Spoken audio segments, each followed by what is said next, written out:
যেন আল্লাহ পাক রব্বুল আলামিনের নিজ কুদরতে যেমনভাবে তিনি বদরের যুদ্ধে তার ফেরেশতাদেরকে দিয়ে সাহায্য করেছিলেন মুসলমানদেরকে, ইনশাআল্লাহ একদিন আল আকসা ফিলিস্তিন ইনশাআল্লাহ সেইভাবে বিজয় লাভ করবে ইনশাআল্লাহ। আমাদের বাংলাদেশের যিনি রাষ্ট্রপ্রধান, ওনার কাছে আমরা অনুরোধ জানাচ্ছি যে উনি যদি আমাদেরকে ফিলিস্তিন যাওয়ার মতো কোনো ব্যবস্থা করে দেন, আমরা এখান থেকে ইনশাআল্লাহ যুদ্ধের জন্য ফিলিস্তিন আমরা চলে যাব। ফিলিস্তিন দ্রুত স্বাধীন হোক, সন্ত্রাসী ইসরায়েলকে দ্রুত নিষিদ্ধ করা হোক। সারা বিশ্বের মুসলমান আমরা দেখতেছি ফিলিস্তিনের মুসলমানদের উপরে যেরকম অত্যাচার নির্যাতন করে নিঃশেষ করে দেওয়া হচ্ছে, আমাদের জায়গা থেকে ঈমানি চেতনায় ঘরে আমরা বসে থাকতে পারি নাই। সমগ্র বাংলাদেশের ওলামায়ে কেরাম যাদের নেতৃত্বে আজকেরা এখানে ডাক দেওয়া হয়েছে আমাদেরকে, আমরা একত্রিত হয়েছি, যে যেভাবে পেরেছি আমরা সারা বাংলাদেশের আনাজ কোনাজ থেকে যেখান থেকে পারছি আমরা আসছি এই বিক্ষোভ সমাবেশে অংশগ্রহণ করতে, যাতে করে কাল কিয়ামতের ময়দানে আল্লাহ পাক রব্বুল আলামিনের কাছে আমরা বলতে পারি, হায় রব, আমরা তো ফিলিস্তিনের পক্ষ হয়ে যুদ্ধ করতে পারি নাই, তাদের পক্ষে আমাদের সামর্থ্য অনুযায়ী আমরা প্রতিবাদ করেছি, মুখ দ্বারা সেটাকে আমরা প্রতিবাদ করেছি, আমাদের হাত দিয়ে সেটা প্রতিহত করার শক্তি ছিল না, তারপর আমরা মুখ দিয়ে আমাদের শারীরিকভাবে বাংলাদেশ থেকে যেভাবে আমরা পেরেছি তাদের সাথে সহমর্মিতা জানিয়ে আমরা আল্লাহ পাক রব্বুল আলামিনের কাছে এই দোয়া করি যেন আল্লাহ পাক রব্বুল আলামিনের নিজ কুদরতে যেমনভাবে তিনি বদরের যুদ্ধে তার ফেরেশতাদেরকে দিয়ে সাহায্য করেছিলেন মুসলমানদেরকে, ইনশাআল্লাহ একদিন আল আকসা ফিলিস্তিন ইনশাআল্লাহ সেইভাবে বিজয় লাভ করবে ইনশাআল্লাহ। জিহাদের উদ্দেশ্য নিয়ে যে আমরা সবাই মুসলমান, আমাদের মুসলমানদের উপর ইহুদিরা যে অত্যাচার করতেছে, আমরা তো রাসূলের সময় যুদ্ধ করতে পারিনি, এখন মৃত্যুর আগে আসলাম কিছুটা হলেও যাতে যুদ্ধের শরীক হওয়া যায়, মনের থেকে ওয়াদা যেন করতে পারি, হে আল্লাহ তোমরা আমাদের তোমার কুদরতিভাবে তুমি ফিলিস্তিনে নিয়ে যাও এবং আমরা যেন নিজে হাতে ইহুদিদের ধ্বংস করতে পারি। সারা বিশ্বের মধ্যে ফিলিস্তিনের উপর ইসরায়েলি বর্বর হামলা চলছে, এর প্রতিবাদে আজকে মার্চ ফর গাজা আমরা সোহরাওয়ার্দী উদ্যানে উপস্থিত হয়েছি। আমি আসছি রাজশাহীর দুর্গাপুর থানা থেকে, আমার নাম মোহাম্মদ ইমরান হোসেন। আমরা মার্চ ফর গাজার জন্য আজকে এখানে উপস্থিত হয়েছি। আমাদের গাজাতে যেসব মুসলিম ভাইদের উপর নির্যাতন নিপীড়ন চলছে, আমরা তার বিরুদ্ধে দাঁড়িয়ে আজকে এই জনসমাবেশে এক হয়েছি। আসুন আপনারা সবাই এখানে, আমরা সবাই যেন সমবেত হয়ে তাদের পাশে দাঁড়াতে পারি। শুধুমাত্র মুসলমান হলেই যে গাজার পাশে দাঁড়াতে হবে বিষয়টা এমন না, আমরা সব ধর্ম বর্ণ নির্বিশেষে সবাই আমরা আসুন গাজার পাশে দাঁড়াই। ধন্যবাদ সবাইকে। Inshallah, I am willing to give my life for Palestine, brother and sister, my life for Palestine, Inshallah. বিসমিল্লাহির রহমানির রহিম। আসসালামু আলাইকুম। আমি ময়মনসিংহ ফুলবাড়িয়া থানা থেকে আসছি। মিজানুর রহমান আজাহারি সাহেব এখানে জিহাদের জন্য ডাক দেওয়া হয়েছে। আমি এই কর্তৃপক্ষ সবাইকে, দেশের প্রেসিডেন্টকে সবাইকে বলতেছি, আপনারা এই ফিলিস্তিনের যে যাওয়ার জন্য ভিসা উন্মুক্ত করে দেওয়া হোক। আমরা যুদ্ধের জন্য প্রস্তুত আছি ইনশাআল্লাহ আমরা যুদ্ধের জন্য প্রস্তুত আছি। আসসালামু আলাইকুম। ওলামায়ে কেরামের ডাকে সাড়া দেওয়ার জন্য আমরা জেহাদি চেতনা নিয়ে সোহরাওয়ার্দী উদ্যানে আমরা একত্রিত হয়েছি। আমাদের বাংলাদেশের যিনি রাষ্ট্রপ্রধান, ওনার কাছে আমরা অনুরোধ জানাচ্ছি যে উনি যদি আমাদেরকে ফিলিস্তিন যাওয়ার মতো কোনো ব্যবস্থা করে দেন, আমরা এখান থেকে ইনশাআল্লাহ যুদ্ধের জন্য ফিলিস্তিন আমরা চলে যাব।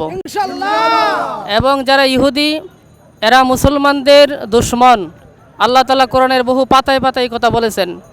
আল্লাহ তাআলা বলেছেন, আমলাহুম নাসুম মিনাল মুলক, ইহুদিদের জন্য রাজত্ব করার মধ্যে জমিনে কোনো জায়গা আল্লাহ তাআলা রাখেন নাই। এরা হলো জবরদখলকারী। এরা আল্লাহ রসুলকে অনেক কষ্ট দিয়েছেন। খাইবারের যুদ্ধে ইহুদিরা নবীজিকে 20 পান পর্যন্ত করাইছেন। এরা এত একটা খারাপ জাতি, এজন্য এদের বিরুদ্ধে জিহাদ করার জন্য আমরা সর্বসম্মতভাবে সর্বাবস্থায় আমরা তৈরি আছি ইনশাআল্লাহ। আসসালামু আলাইকুম রহমতুল্লাহ। আমি নারায়ণগঞ্জ থেকে এসেছি মার্চ অফ গাজায়। ফিলিস্তিনে যেইভাবে বড় বড় হামলা চালাইছে ইসরায়েল, তাতে আমাদের পুরো বিশ্বের মুসলিমদের অন্তরে আঘাত এনেছে, আমাদের রক্তক্ষরণ হচ্ছে। আসসালামু আলাইকুম রহমতুল্লাহি ওয়া বারাকাতুহু। আজকে 12ই এপ্রিল ঐতিহাসিক সোহরাওয়ার্দী উদ্যানে মার্চ ফর গাজায় আমরা ঐতিহ্যবাহী দিনী প্রতিষ্ঠান তামিল মিলাদ কামিল মাদ্রাসা টঙ্গী থেকে এসেছি। আমাদের ইমানের দাবিতে আমরা আজকে এই সোহরাওয়ার্দী উদ্যানে এসেছি।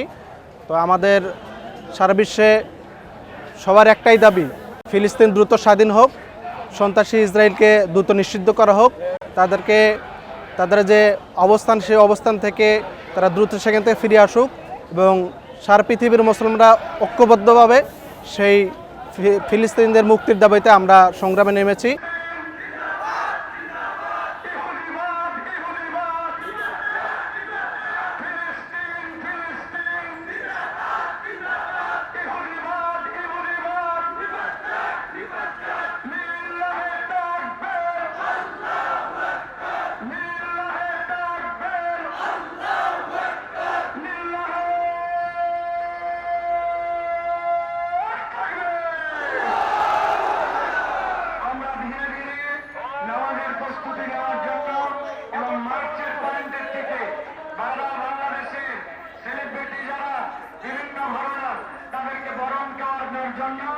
ঘোষিত পয়েন্টগুলোর দিকে আমরা ধীরে স্থিরভাবে আগাবো এবং আমরা শৃঙ্খলা মেনে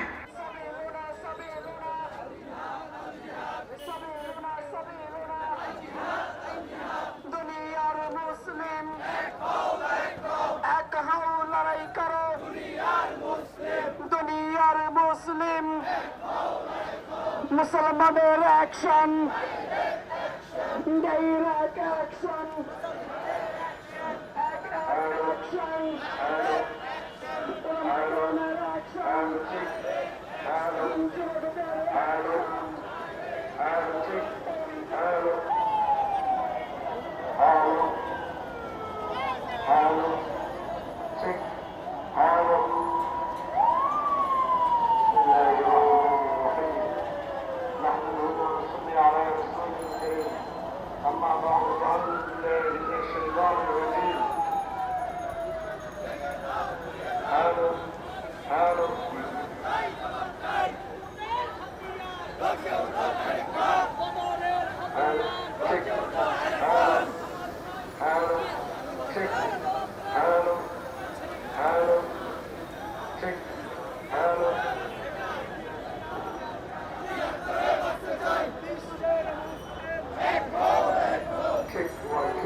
পহেলা জানুয়ারি 2025 ইউটিউব জার্নালিজমের অগ্রদূত changetv.press 6 বছর পেরিয়ে পা রাখল গর্বিত আমি অত্যন্ত আনন্দিত হলাম যে চেঞ্জ টিভি আগামী কয়েকদিনের মধ্যেই 6 বছর পূর্ণ করবে। হাঁটি হাঁটি পা পা করে চলা শুরু করে এখন সে বেশ দৌড়াদৌড়ি করছে বলা যেতে পারে। ও নামটাও অত্যন্ত বলবো যে সিগনিফিক্যান্ট, যে চেঞ্জ, এই গণঅভ্যুত্থান কিন্তু চেঞ্জ চেয়েছে। সেই হিসেবে তোমার টেলিভিশনের, তোমার এই চ্যানেলের নামের একটা যথেষ্ট মিল পাওয়া যায়। আমার প্রত্যাশা যে এই গণঅভ্যুত্থানের যে প্রত্যাশা, যে আশা আকাঙ্ক্ষা, চেঞ্জ টিভি সেটিকে এগিয়ে নিয়ে যাবে। তোমাকে শুভেচ্ছা। চেঞ্জ টিভি যারা সম্পৃক্ত আছেন, যারা কর্মী আছেন, সামনে পেছনে সকলকে আমার শুভেচ্ছা। changetv.press এক ফোঁটা হলুদ নেই। Online TV channel change TV 6 বছর ধরে ওনারা কাজ করে যাচ্ছেন। ইতিমধ্যে জনগণের হৃদয়ে স্থান করে নিয়েছেন। প্রায় 22 লাখ সাবস্ক্রাইবার আছে। আর যে কোনো অনুষ্ঠান 10 লাখের মতো মানুষ এটা প্রতিদিন মানুষ দেখে থাকে। আমিও এই চ্যানেল নিয়মিত দেখি। তো চেঞ্জ টিভির পক্ষে আমির মোমিনুল মানিক সাহেবের উপস্থাপনা, প্রশ্নের ধরন, এগুলো জনগণ দেখতে চায়, শুনতে চায়। আমি চেঞ্জ টিভির উত্তরোত্তর সমৃদ্ধি কামনা করছি। changetv.press এক ফোঁটা হলুদ নেই। চেঞ্জ টিভি, তো আমি তাদেরকে আমার অসংখ্য শুভেচ্ছা জানাচ্ছি, কারণ তারা যে ভূমিকা রেখেছে এই সময় একটা কঠিন সময় ছিল, সেটাতে যেমন ভূমিকা রেখেছে, এমনকি 5ই আগস্টের পরে নতুন বাংলাদেশেও তারা তাদের সেই তীক্ষ্ণ একটা সমালোচনামূলক এবং যেটাকে আমি গঠনমূলক বলব সেরকম একটা ভূমিকা রাখছেন। তো সেক্ষেত্রে আমরা মনে করি যে এই ভূমিকা আমাদের দরকার, আমরা চাই এটা থাকুক এবং আরও যেন সমৃদ্ধ হয়। নতুন বাংলাদেশ নির্মাণে আমরা চাই যে চেঞ্জ টিভি যে সমালোচনাগুলো করছে বা যেগুলো আমরা তুলে ধরছেন সেটা এমন করে করবেন যেন আমরা সেখান থেকে শিখতে পারি এবং সবাই মিলে যেন আমরা নতুন বাংলাদেশকে সত্যিকার অর্থে বৈষম্য বিহীন একটা সমাজ গড়ে তুলতে পারি, সেটা আপনারা সহজ চেষ্টা করুন। changetv.press, এক ফোঁটা হলুদও নেই।